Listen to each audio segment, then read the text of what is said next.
Good day everyone. With a lot of people planning to set up a commercial scale free range system, popularly known as the greenhouse system, for rearing their snails, but simply can't because they have no idea of what to look forward to or the factors and facilities to put in place before setting or during the setup process.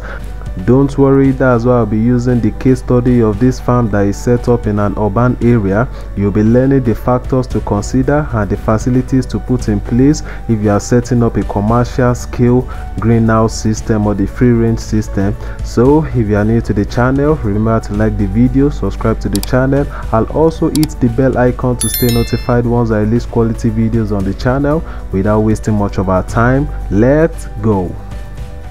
For you to set up such a massive structure, obviously you need a land owned by you, or a land you have the ownership for at least 5 to 10 years because of the structure you'll be erecting on it. And also the type of soil that will be on the land should be the free draining soil, preferably sandy loam, which will support the growth of vegetation and also will be good for the hatching of the snail eggs that will be on the farm. And provided you've been able to secure that part, you have to clear all that is on the land, all existing structures. In the case of this land, you can see an abandoned structure, a building on the land, the foundation and all, everything will be cleared.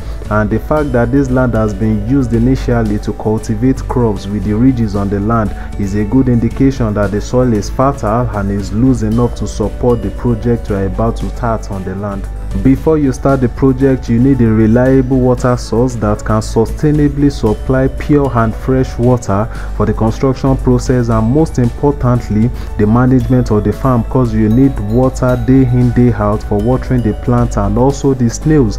So if you don't have a water source presently on the proposed land, you have to opt for an option just like the owner of this farm had to opt for the borehole option to get a sustainable water source for the farm.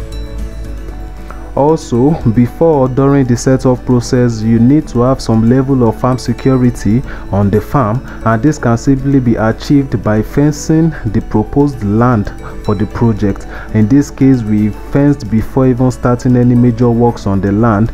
This is done to stop people from trespassing into the land, and where you are in production, it controls theft to a significant degree. As one of the disadvantages of the free range system is that it is easy to burgle into and the snails can easily be stolen.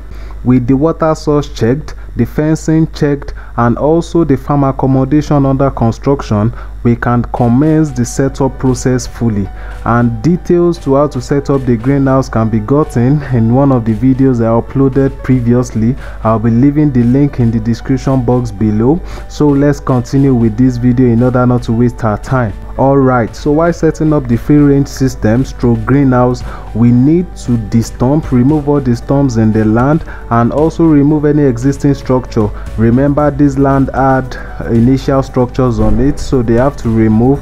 And the very important thing to do is to make sure the land is as level as possible, and while leveling the land, avoid the use of external soil. Try to use the topsoil within the land itself, and this you can see them doing by scraping the soil from the higher part of the land to the lower part of the land in order to at least achieve a fairly leveled topography on the land. In situations where you must fill with external soil, please make sure the soil you are using is a sandy loamy soil or a soil that will support the growth of vegetation. And voila, this is what the land should look like after leveling and removing the stones. A fairly level topography we've got here. Then the welders can come in to do their thing to erect the metal framework for the shade net to be fixed.